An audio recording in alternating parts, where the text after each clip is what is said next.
Hello, everyone, and welcome to the Natural Hair Podcast, giving you the lowdown on the black hair experience. Today, we have Tinuke. Tinuke. I want to be Nigerian. Yeah. I want that tongue. Yeah. Come over. It's fine. We'll have you. We'll have you. Whatever tribe. We'll have you. I need to be able to say. We have culture.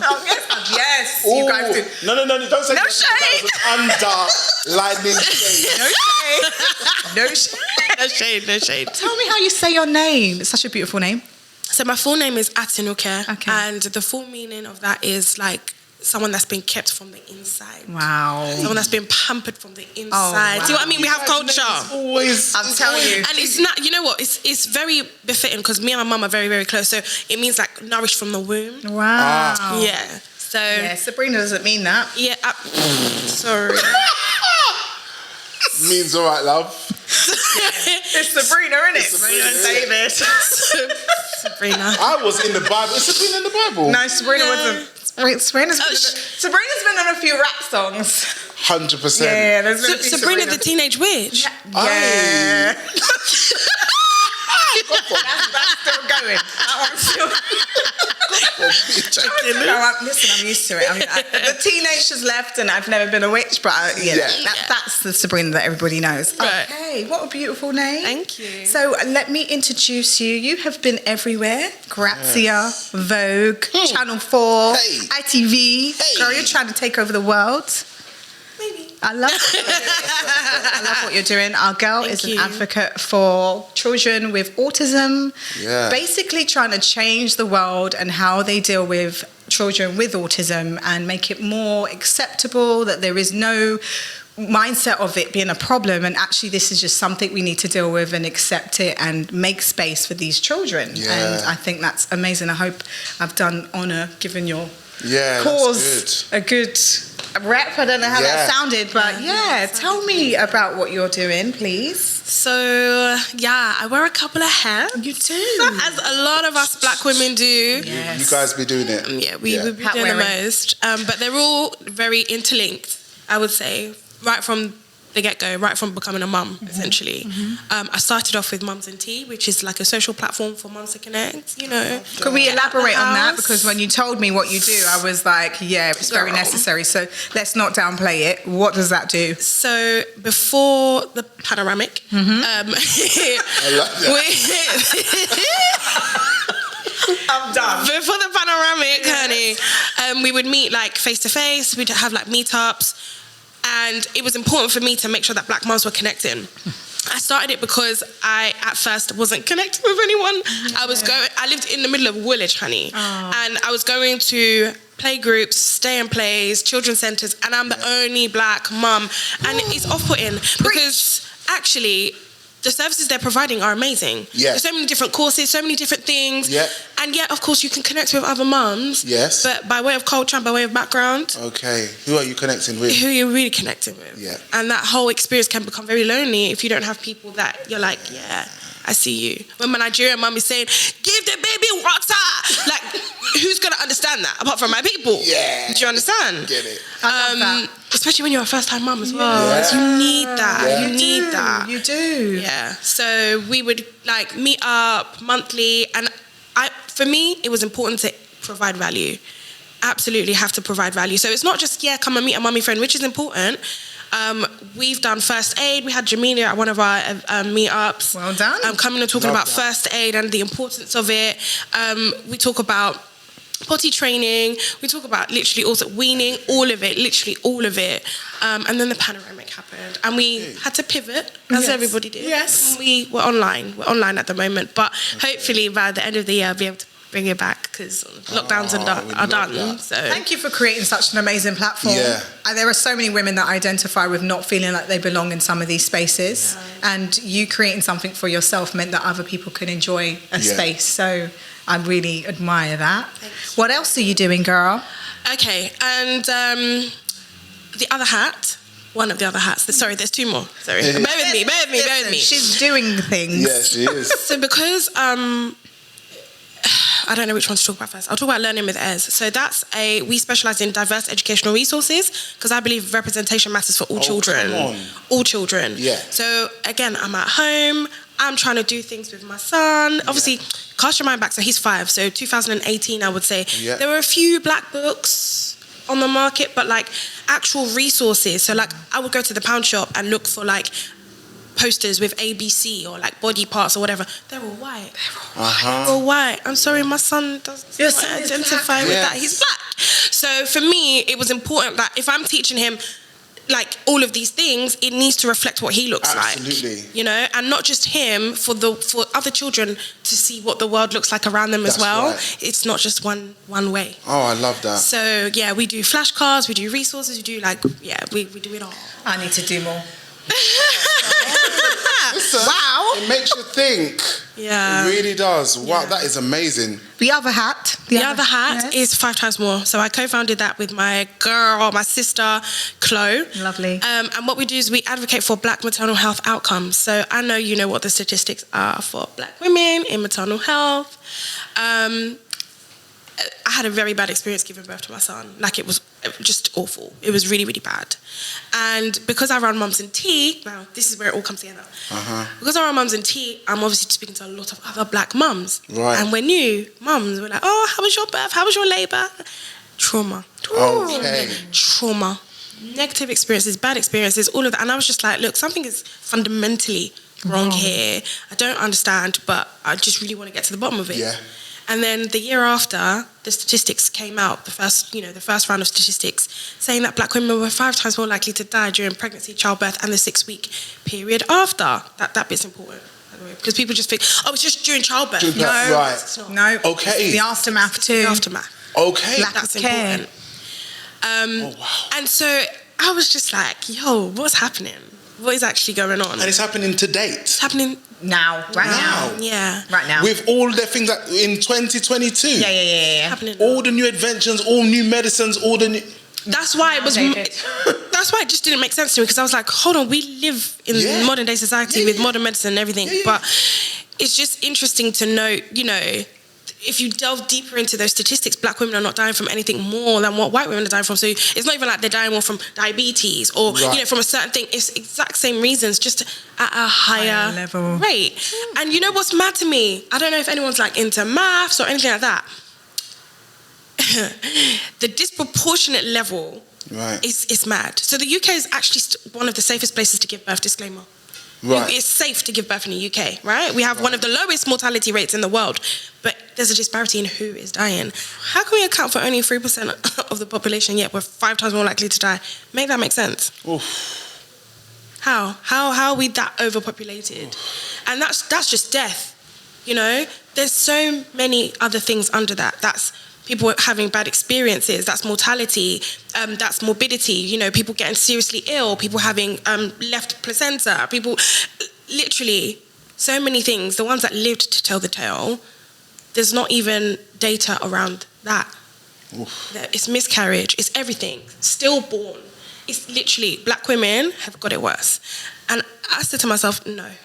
So I joined forces with my girl, she runs Prosperities, and I was like, look, at the time she was working in a hospital, and she runs Prosperities, which is a social enterprise to support black women's well-being. And I said, I've got a big mouth, and I've got a good platform, and social media savvy and all of that kind of thing. Why don't we join forces to create something? Let's shout about this. Yeah. We wanted to do just an event. We wanted it to be an event. But God had other plans. Amen. Come on. Amen.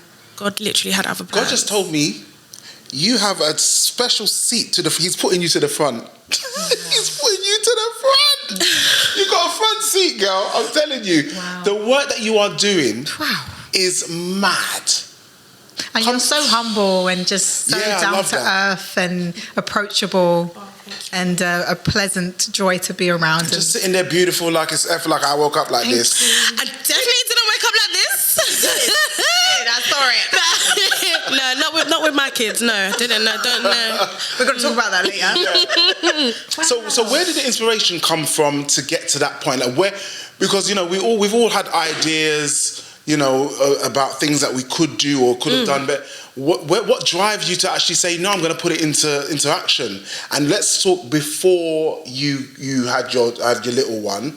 So I don't know how many years are we going back? If we talk about before 5. 5 years? My oldest is 5. Yeah. Okay, so if we said 6 years. Yeah. Where did that drive to start all of these before your own experience? Where did that come from to actually start these things up? What's the best way to say this?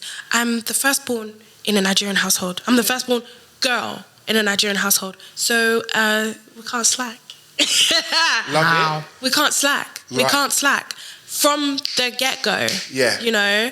It's there's a lot of responsibility placed, and I just feel like it definitely has molded me and shaped me into who I am today in terms of being ambitious, in terms of helping people. My mum, she's just the best person in the world. She always instilled, be kind to people. Yeah. Make sure you do well, work hard, all of these kind of things. And I feel like I see a lot of the things that she was telling me when I was younger coming to fruition now. Yeah. Don't you think that's missing now? Some of the basic stuff like being caring, compassionate, things that are so...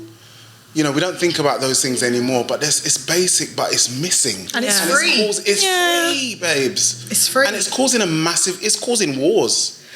I want you to tell us about yourself from the very beginning. So who you were before you were the mum. And it sounds like your kids have definitely inspired your journey now that you're here being a mother and a wife. Yes, and wife of a fabulous black woman who is doing things in this world. Mm-hmm. But tell us, 10 years ago, who were you?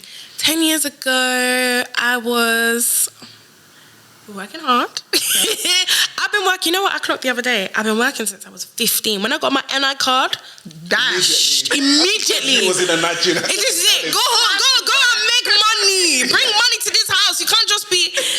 I was working from 15. So when I was doing my GCSEs, I was working part-time in Burton's. It's sorry, keys. Burton's still with Burton's. I don't know. I didn't make it. I was working part-time. So the drive has always been there to kind of just want more and do more. I like books. I love books. Not even I love books. I love reading. I love studying. I love research. So I was always asking questions when I was young. Always asking questions. Never really took no for an answer. Very stubborn. When I'm actually describing my daughter right now, even though she's 2. Yeah. Have you just come to the realization? Yeah. Never takes no for an answer. Oh, okay, that sounds like Eden. Yeah. Because I used to say, no, that's your daughter. I say to my husband, nah, she's stubborn like you. No, it's me. I've just always wanted more from myself and from my family from a young age. So my mum instilled, having a good education, working, unfortunately, twice as hard to make sure that you get to where you should be, because she obviously had her experiences as well. Studied psychology, loved child development. I've always been into that. At one point, I was going to be a teacher, but God had other plans for you. I was going to use another word than other. Other is the word I'm going to use for you. Yeah. Yeah. So this time 10 years ago, I was doing it. What would 10 years ago would have been? So you're 30 now, so you would have been 31 going to be, right? 31. So I'm just saying people's age out here. 2012. Yeah. Okay, 2012, 10 years ago, I was going into my 3rd year of uni. I was working. Again, see, I like money. I'm so Nigerian. Wow. Working. My mum had cancer. And so I was commuting so that I could help out with, obviously, my mum at home, with my younger siblings. Yes. And so, that's where I was specifically in time 10 years ago. But in terms of just everything, just drive. To do better.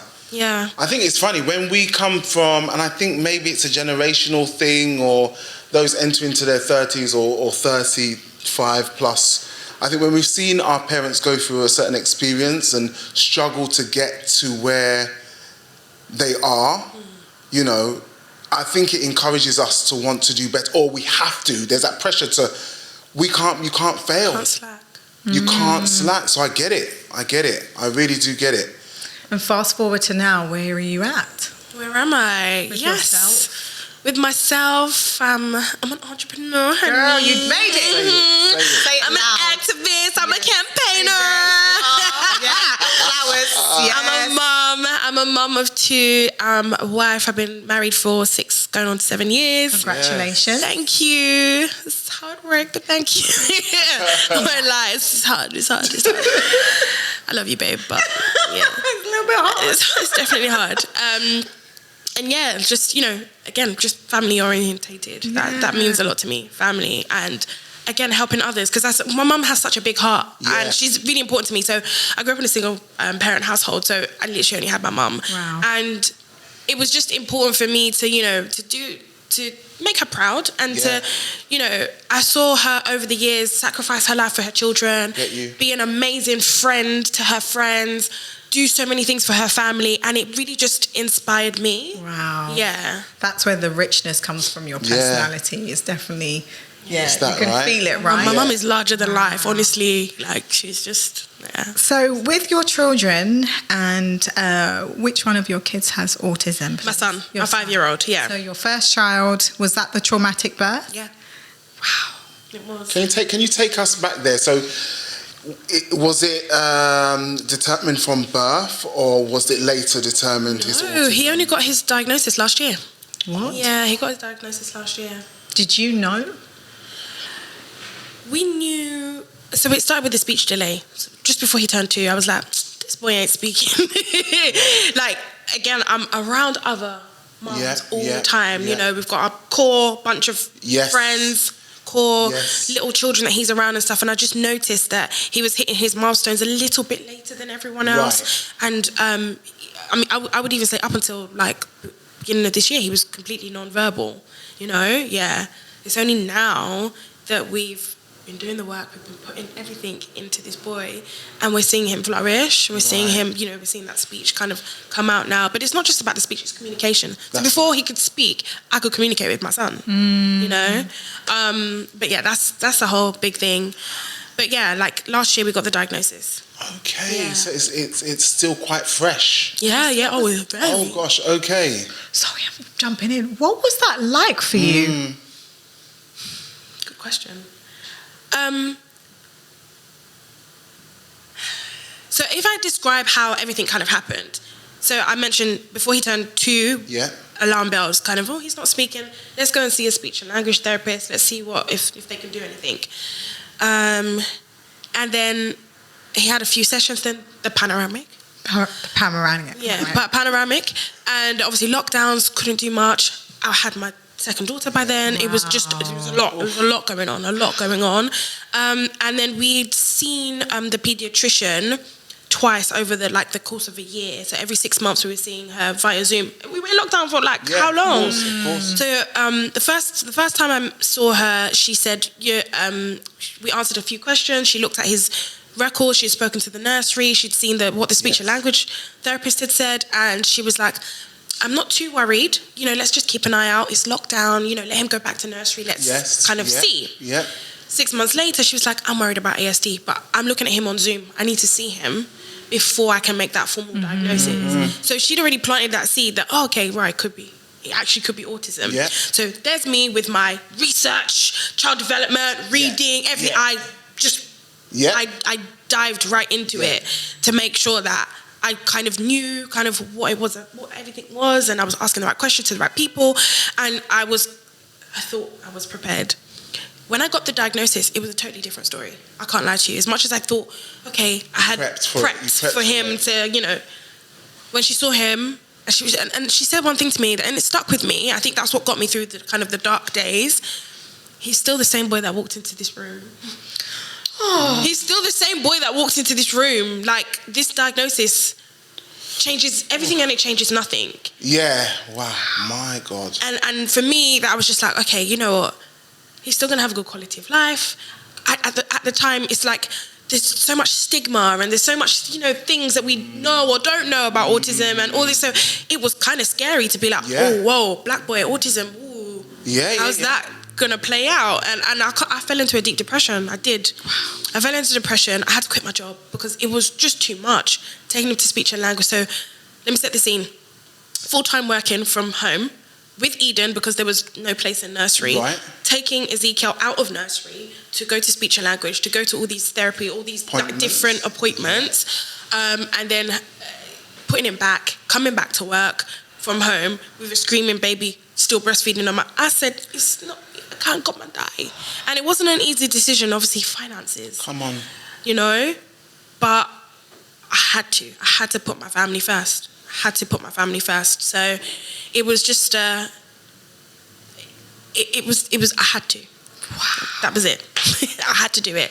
And my son is better for it, though. Well, congratulations to you, firstly. Thank you. For your strength to do that. I mean, I've studied early years. That's my background. So when I hear you talk about this, I think of so many parents that have come through my hands and, you know, I've worked in nursery with, and it's difficult. I know that I've not experienced it, but we all, when we go through the birthing process, everyone assumes they're going to be normal and fine. Absolutely. And I think when we're told there could be something, and I remember having to have meetings with parents and, you know, having to break that type of a news to them. What do you say to parents who are going through that? So know there's something not quite right, and I could think of quite a couple of parents and friends who are saying to me, they know I'm trained in the area, like, he's not talking, he's coming to 3 now, he's not talking. So those who don't know, in early years and speech and language, we say 2 words by 2. So we often say by the age of 2, children should be stringing 2 words together. So like mummy home, daddy work. That's an example. So, you know, that's what speech and language therapists are looking for when they're assessing children. But what do you say to those parents? Because it's hard. How do you get to that point of, you know, and you're right in saying, you know, they're out with their friends and they're comparing, you know, this one's mouthy and talking and full language, and your child's just there. It's very hard. It is hard. It's hard to see, it's hard to watch. It's hard to realise that some people respond by burying their head under the sand. They're in denial. They don't, you know, oh, boys always talk late or whatever. They'll find a reason for it. Some people are just oblivious. They don't know. And, you know, no fault of their own. Maybe they're not around. Maybe they're not exposed to children. Maybe they're not exposed to other children. And so they don't really know if it might be their first. They don't really know what's normal. Do you think culture plays a play in this? Because, I mean, as black people, we tend to, you know, well, we need to pray about this. Let's take this to God. Listen. And don't get me wrong. Yeah. We need to pray. Oh, absolutely. Yeah? But we need to do more than pray. We need to do more than just, it's not just prayer. And I love what you said there, because that's exactly what I tell. My DMs, literally, since I've been sharing my journey since last year of, you know, being very open about, I'm a black mom, this is my black son, he has autism, we're going through it, right? My DMs, every day I get something from somebody somewhere. And saying what exactly? To pray? Saying, no, not to pray. Oh, God, sorry. Not to pray. People are definitely ignorant. But it's a please, I don't know where to start. I don't know I don't know how to navigate the system. I don't know what to do. I've been to somebody has sent me to the mountain to go and pray and give me anointing oil. And we can do that. We can do that. No. We can do that. We can do that. I'm not saying that, but what we need to realize, I'm a Christian myself. Yeah. There were sick people in the Bible. There were sick people in the Bible. There were literally people in the Bible that Jesus did not heal. Yeah. There were many people that came that got healed, but there were some that just did not get healed. Yeah. There were sick people in the Bible. Not only that, did God not create those doctors' brains? Right. We have doctors, we have health professionals, we have all these people for a reason. Yeah. So the whole culture, the whole stigma. I remember doing one of my consultations with one of them, with a mum, and I said, "Oh, you know, you're entitled to X, Y, and Z in terms of benefits. So, like, disability living allowance is to help with extra things." With, you know, it's called additional needs for a reason. I say this all the time because you have to spend extra money, extra time, extra resources. You have to put in because they need help and support to get, you know, on par. Yeah. She said, "Oh no, I don't want to collect that. That means I'm accepting that my child is disabled." And I was just like, "Sis, I'm not gonna lie to you. You need to get out of that mentality because you're doing nobody a disservice but your child." Absolutely. Can we say that? I mean, all of you right now, like, I'm just like, no, seriously. Because as black women, we're just so strong. We put ourselves together where we just are ready for the world. And it's only till you dive deep and hear someone's story that you're like, wow, are you really doing this? Yeah. And still standing. And still standing with a smile on your face. Yeah. Like, it's just... It's the grace of God, honey. Wow. I want to move on to your hair because this is a hair podcast. It is. We got to talk about some hair.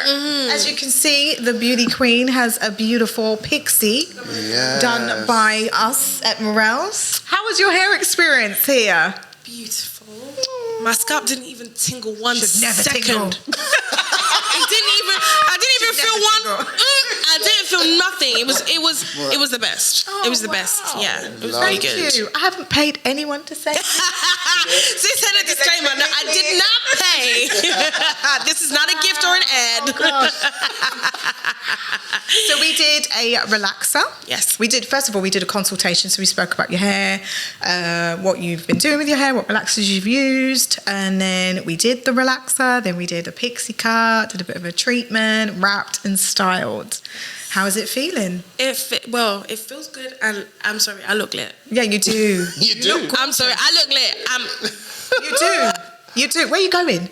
Oh, I'm going out after this. Out. I'm going out. Out in these streets. Listen, I'm out of this street. I don't have the kids, so don't ask me no questions, okay? Yes, go out with Please. your pixie cut. So talk about your hair journey. Like, what have you... Tell us what you've been doing with your hair. What have I been doing with my hair? So I've kind of pretty much always had short hair. Okay. I cut my hair. Oh my gosh, wow.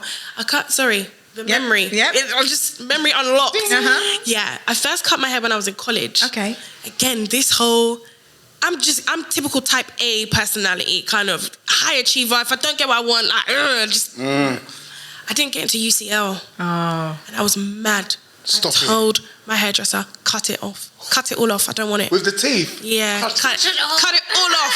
I was so angry. I was so upset. Cut it. Cut it off. Go off. You don't even move it. Yeah. I was so upset. I was just because that's literally just where I wanted to go. Yeah. And they didn't accept me, and I was mad. So yeah, It wasn't meant to be. You was meant to have that shortcut. shortcut. At the end of that hair, because that shortcut is fire.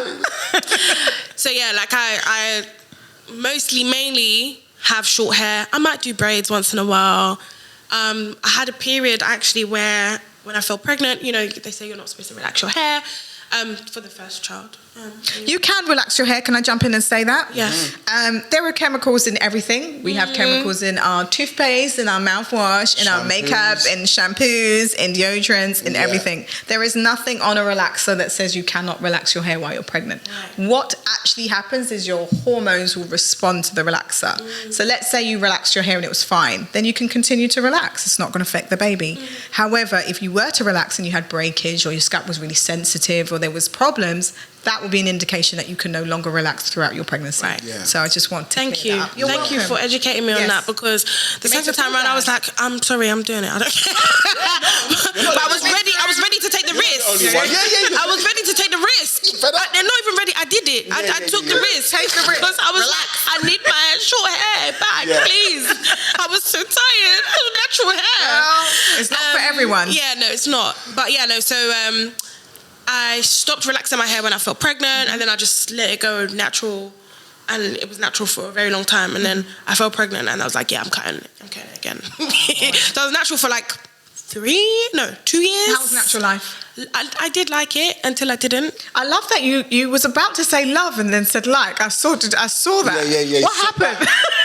I took it back. I liked. Why couldn't we upgrade to love? What happened to that upgrade? Sometimes it's that. Just sometimes it is that. You don't love it. It doesn't represent who you are, what you want to look like. It definitely did. It did. You did? It did. Okay. You made it work. I made it work. No, I made it work. Definitely made it work. But after a while, it was just long. Okay. Yeah. It was just long. Right. Wash days, didn't look forward to it. Yeah. I did, and it's work. And I was subscribed to one of these boxes that you get like products every month. So I looked forward to it.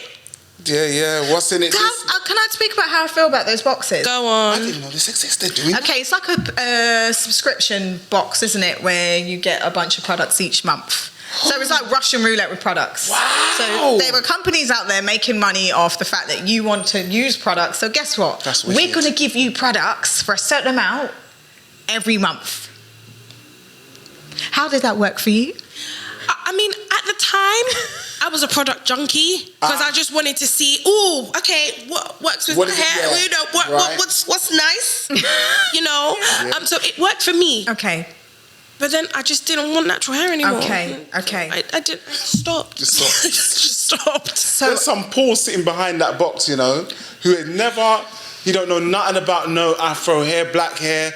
All he's doing just is putting all the products in he there. understands what you want and he's giving it to you full force. that for me, I don't think it's customized for the consumer. Right.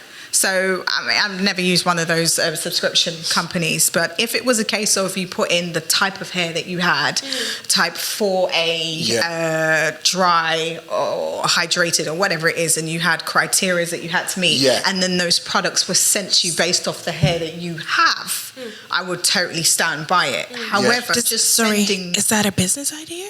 Oh, girl, this is the entrepreneur talking to us. Okay. Wow. Could be by next week. Is that a business idea? Someone can have it. We're doing so much. You can take it. Yeah, you guys are busy. And then message me and give me my cut. I need my 10%. We'll take the cut. 100%. But it's like knowing that black women are product junkies and creating a space where you just buy random products and guess which ones will work for your hair. Yeah. And when you say it worked for you, I would love to see what your hair was like at that point. Because my version of healthy natural hair is hair that is hydrated within itself. Whereas a lot of people believe that applying lots of product to their hair and having residue or build-up is hydration. Right. So it will be interesting to see what really went down. But now you're relaxed with your pixie cut, so that was in the past. That's the thing of the past, honey. I told you I got tired. Can't lie, I got tired. No, but then it's catching up with me because obviously my daughter. So let's talk about that then. So how did you match? Because we've spoken about so many things that you're doing. You're clearly busy. So let's talk about hair and busy life. Like how does the school run, the appointments? What was you do when you're doing all that? Are you still doing that, by the way? You're still doing the appointment run? You're still doing... How do you go? How do you finesse yourself? Are you like basic mom? Are you hot mom? Do you do it all? I'm 50-50. I'm 50-50. I'm 50-50. Yeah, sometimes. What does that look like? Basic is It's still fine. It's just still gonna be fine. No, like a t-shirt and jeans. Why is that not fine? It's fine still. It's fine. No, that's definitely fine. But like when say if I do the school run and I've got like an event that I'm speaking at or something, I'm dressed to the gods at the end, all the way to the nine. Like I'm done up. Like even I'm sure some parents are like, is this the same? Just be looking dusty. and then so like, dressed up in my lovely dresses because I'm like, very big on like making sure I'm presentable. Good. Yeah. And so the hair obviously has to match. Yes. So I've gotten used to kind of doing. So I'll go to the hairdresser normally like every 6 to 8 weeks, but in between I'm washing the hair every week. I've got my own under the hood dryer, so I can stretch out the everything, and I feel like I've got a good grip. Apart from obviously when you saw me today, because that was really bad. Today would have been wash day. Today would have Sunday. It would have been wash day today. Don't judge me on that. I would never judge you. Never. Don't judge me on that. No. We are a salon that doesn't judge. We're here to help. Can I ask you why you washed every week? Every week. Is that routine or out because you felt it was it dirty? Was it product build up? What was? It was a good product build up because of the gel and stuff. Like, because I it has to be right. Okay. So I just didn't like. After a while, I just didn't like the way it build up. Yeah, the build up. So I would wash it weekly, or if it's freshly relaxed, maybe every 2 weeks. But when I could see it's struggling a little bit, I would. Yeah. Can I say so? Do you visit your salon for just the relaxer? Relaxer and treatment. Oh, you do have treatments? Yeah, and she recommends that I treat it at home. Okay. So that's how we're caring for our hair. Okay. Yeah. I say treat because obviously it's not like salon. I know. But you know what? I kid myself because I'm like, well, I've got that under the hood dryer. I'm fine. But that's it. That's what people think. They think they can buy what we do and do what we do, but you can't. That's why I said treat. I'm not specialist. But by the way, some people, and this is where people get very confused, because we get a lot of people say, yeah, and then the treatment, they put me under that one. I'm like, that's different to that. Mm-hmm. Some people, I go under the dryer, but these are dryers and steamers. Right. Different types of heat. Two different. So when we're at home, we get the dryer that's put in the heat, and everyone thinks because the steamer gives off heat. Because it's a hood. Because it's a hood, all of these are all the same. Yeah. But you're mistaken, because this one is filled with water, moisture. Right. And there's steam in this. So can I jump in? Please. So like when you go to a sauna, the sauna is dry heat. You're meant to perspire from inside out and then sweat out the toxins or whatever it is. With steam, it actually opens the cuticles, the pores, and allows the moisture to come in. So the heats do different things. Yeah. We are very much a steam-focused salon, which means that we can penetrate the product in the hair. But what will happen with your dryer is it will dry your hair out. Right. So they do different things. What do you have at home? You put water. I can't lie. I don't put water. I don't. I will put the product. Yeah. Put plastic cap, and then sit under the dryer. And then sit under the dryer. That's what I do. If you could invest in a steamer and let me know the difference, it will change the game, definitely. And you probably won't have to do your hair as often. Really? Yes. Okay. So does the steamer dry? Or is it... No, they do different things, honey. The steamer allows the cuticles of your hair to expand and allows the product to penetrate into the hair follicle. Yes. Okay. What the dryer does, it makes the hair crisp. So what the product does, it just sits on there. It's not actually opening up the cuticle. So I've learned something new today. That's what we're here to do. I like that. That's it. I like that. Podcast, and we want to help us get the best, healthiest hair that we can have. That's really good, actually. Definitely. So steamer. Have you had any horror stories with your hair? What have you done at home that you've regretted? Through no fault of my own, right? Okay. That disclaimer. I didn't try to relax it at home or anything like that. No, I love that. Yeah. Why? Because she knows it's a chemical. Your mum's never done it. My mum's done it, but me to myself. No. You have limitations. Okay. No. Let me just pay the money. Please, because if I burn my own hair, I'm gonna be angry. Yeah. Right? And you would have done it yourself, so you can't. You can't go sue anybody. You can't. I can't even get money back. God, just burn your own hair off for no reason. This was. I keep referring back to the panoramic. Okay, yeah, a lot of people did some damage in the lockdown. Oh, listen. Lockdown. Think just the first one. So it's scary times, right? Oh, yeah. We thought we were all gonna die. Heavily pregnant with my daughter now at this point. And I said, so I'd relax my hair and whatever before then. I couldn't go and get it done. Yeah. You know? So I was like, all right, let me just do braids because I can do braids. I can do braids. I sectioned the hair. I put the rubber bands in the hair. Oh, you should put rubber bands. I even did I went on YouTube. I knew YouTube was coming. Yeah. That faithful YouTube. The faithful YouTube. I even did rubber bands. Right, so you caught everything. I caught everything. The gel. I did. It looked nice. It looked nice. The big jumbo braids as well. You know, because I was like, okay, well, I don't need it for that long. It's just to go into labour, go to the hospital, not looking crazy. Yeah, it lasted about 3 hours. I did it too tight. Sorry, it's so funny. I did it too tight. It was too tight. You had a 3-hour hairstyle. Those bands. So how long did it take you to do? About a day. Wow. And I'm pregnant as well. I'm just there, my big belly trying to. Oh my God! I put it on. The moment I finished the last one, I was like. You did it so good. I need paracetamol. What's going on? Please, my head is hurting. What's happening? And it lasted 3 hours. Normally at this point, I normally say, you could have done something else. And I've got no words for that. No, just don't do it. Don't do that. I ain't got no words. And your hair was relaxed, right?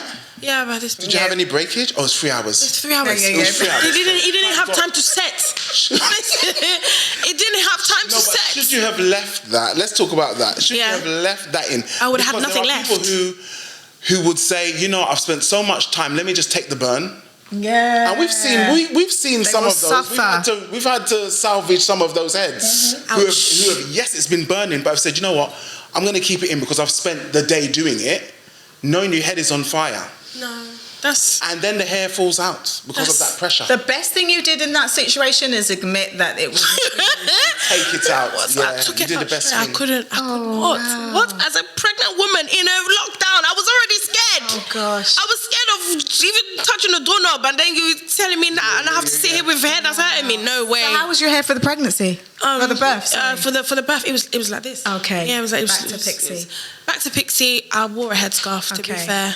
And she's in all the fine. pictures, She's fine. She's fine. You made it. The pictures still look cute. So it's what it is. Just really quickly, I want you to touch on, because of some of the stuff you talked about, just while we're here at labour, can you tell us, give us a snapshot of that labour? Because you said it was the people that you had spoken to after your labour, that it was all traumatic. Was yours traumatic? So the first one was. The second one, chef's kiss. Oh. Chef's kiss. Oh, wow. Okay. It was perfect. Wow. Okay. No, Eden's birth, Yes. like a dream. Oh, wow. I'm glad that you got that experience. Yeah. Because it just, each child has his own labour story. I can't. I mean, the day that you can give birth, but I don't know. I'm waiting. I feel like something's been waiting for years to come. I don't know. I've been waiting for this delivery for a long time, and this delivery just ain't coming out. Come like some elephant, boy. Pregnant for 9 years. Women that have gone through a traumatic birth are scared to go back, you know, and to be able to have a second experience where it was chef's kiss, as you say. It was chef's kiss. Same hospital, obviously different set of midwives. Midwife was amazing, but also I think me and myself, because by this point I've been running 5 times more for a little bit now. Okay. So I'd done the research. I've got resources and stuff out there. Right. You know, we had done a lot to make sure that like black women felt empowered so that they could advocate for themselves and things like that. So I didn't need to, but should I have needed to, I would have been like, excuse me, need a second midwife. This is long. But as I didn't know, You didn't know Is I that couldn't what do made that you before. go back? Because some people would say, well, actually, if you I think know lockdown, lockdown, was it when did What, you go to- back? candles and wine that made you go back. Because Yeah. How when did you go back? How did did I end up? Birth experience was, who erased that from your brain? What man? Bring him here. It's the husband. Bring him. What man did that to erase so much tragedy? How did you go back? Biology. You see, I sit up in my chair, boy. I wasn't expecting it. No, honestly, no. I would tell the truth. I actually wasn't expecting. So Eden was a surprise. Okay. Surprise baby. Surprise baby. Yeah, because we remember at this point, Esna's not talking. We're worried about. Yeah. I was like, I want him to get to school. All of this before he'd even had his diagnosis. I was like, no, he needs time. Let's not. And then God had other plans. Wow. Yeah. So yeah, she was a surprise. Yeah. So we've got some questions for you. Okay. This is a little bit Some fun outside. questions. Yeah, look, I feel like the sun's gone down now, so I feel like we need some evening talk. We're going to talk a little bit. Talk for the adults. Got it. Children go to bed now. Adult time. Fun Cool. time. Sabrina, ask the first question. The first question is, when in the bedroom, do we keep our headscarf on or do we take it off? Girl, what do we do? Oh, it depends when it's been initiated. I can't lie. Why? One or the other? You need to give me one. I know, I can't give you a straight answer. Because if I'm already in bed and our guy at the top is saying, hey, my headscarf is already on, I'm not taking it off. No, I'm not. Because I'm already sleeping, there's dribble, there's everything. So, no, we're not taking it off. Beautiful picture. Okay, yeah. But if it's still before... Right. If it's before, okay, that's fine. Okay, I'll just slip that off. Okay. You know, so you can see the both. pixie. Oh. You can appreciate the hair. You don't care about He's the a very trust lucky me. man. This is why. Just wrap it. don't care about I'll just wrap it. He doesn't care. But it's about you though, right? Yeah. And how sexy you want to feel. Yeah. Yeah, I do. I mean, it needs to stay on. I got a wig, boy. Just push the pin back in it. Push the pin. Push the pin Hold back. the lace down. Not too high, really. Not too tight. Yeah. Okay, so the second question is, so we're painting the picture now. So the headscarf is on. What comes with the headscarf? Are we saying lingerie? Are we doing all of that? Or is it just some nasty t-shirt and panties on? With the stains. With the stains, with the holes in the right places. Please. With the hole here. Entry points of all corners. Not the holes. Okay, no, again, it depends. Yeah. This is the thing. You're playing safe now. I am. If it's beforehand and the headscarf is off, I will go and put the lingerie, spray the perfume, get my head in the right place. But you have to get your head in the right place. I know the one you talked about with the dribble. Is that the t-shirt? That's that. The holes are everywhere, please. The holes are everywhere. Because I'm already sleeping. You're disturbing me now. So you're literally disturbing whatever me. you get, you have to take. I get it. You disturbed my peace. Okay, just do whatever and keep it moving. And then the last question: if you was on a desert island and you had these two, or you have to pick one of the other. What would it be? Petroleum jelly or olive oil? What would you take with you on the desert island? Let me see how Nigerian you are. Desert island, is that what I'm saying? Yeah, I think that's what. Jelly, olive oil. Which one? Which one are you going for? Which one are you taking? I will take olive oil. Okay, good. What did you think of when you immediately I was thinking, desert, my skin, I'm gonna be dry. But then I thought, no, what am I gonna eat? you thought about the fish. And I thought about the fish, and I can use the oil to cook. This is why this is a girl after my own. That's what I would think as well. Yeah. I know you can cook. Girl can cook. Down. Yes. We'll find You can't fry the fish in petroleum jelly. Nah, you cannot. So I'll go with olive oil too. I think it's versatile. And and you can still use it on your skin. So that's why I was like, olive oil. Oh, I love and for the men, it's smoother. So anyway, let's David. Okay, you're dropping some gems there. I wouldn't know, so I don't know what anyone says. You've heard. The consistency. Right. When I'm cooking, Right, oil is We need smoothness. compared to I don't know where this podcast is. You sure this is a hair podcast? It was meant to be.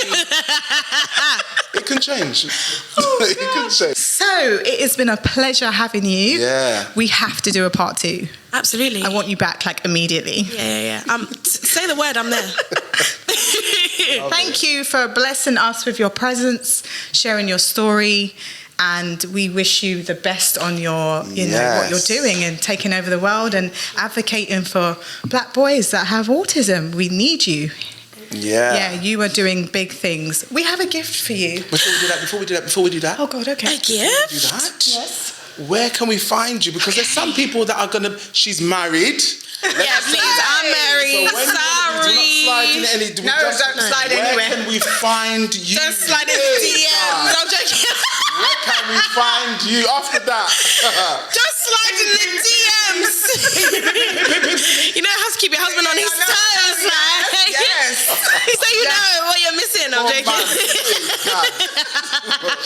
Where can we find you? You've got loads of things going on to support people. Give us your personal, your Instas and some supportive material where people can get support. Absolutely. So you can find me on Tinuke Awe. I've recently changed my Instagram. I was going to say Mums and Tea, but it's for them. TINUKEAWE.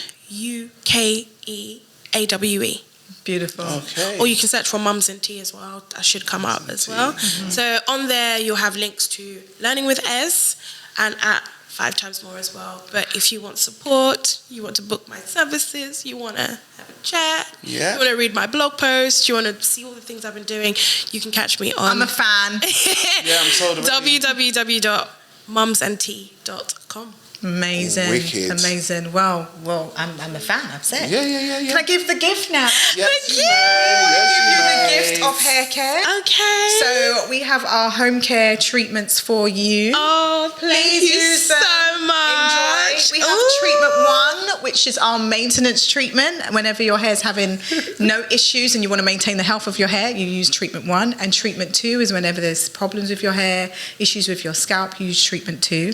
I would love for you to get a steamer and see how that works for you. And we would love to get that on Amazon? You can get it. You can get everything on Amazon. That's true. Does Amazon sell cars? Soon. It's true. I'll get a steamer. Hair too, boy. It's like everything's on there. You can get it on there. Okay, cool. But it's quite reasonable. Maybe like £60. Is that it? Yeah. Wow. The industrial ones that we use. You Right. get a little cheap Yeah, one. like and use your steam, put a little bit of cotton wool around there and let your hair absorb the treatment. Okay. Enjoy. We would love to know your feedback on the products. Yes. I will definitely give the feedback. No, Thank you so much. It's been so good. Thank you so much for having me. Thank you. And everyone, if you've enjoyed, share, like, comment, and make sure that you follow this beautiful woman and follow us. Yes. And we'll be back with another podcast. Take care. Bye-bye. See you later.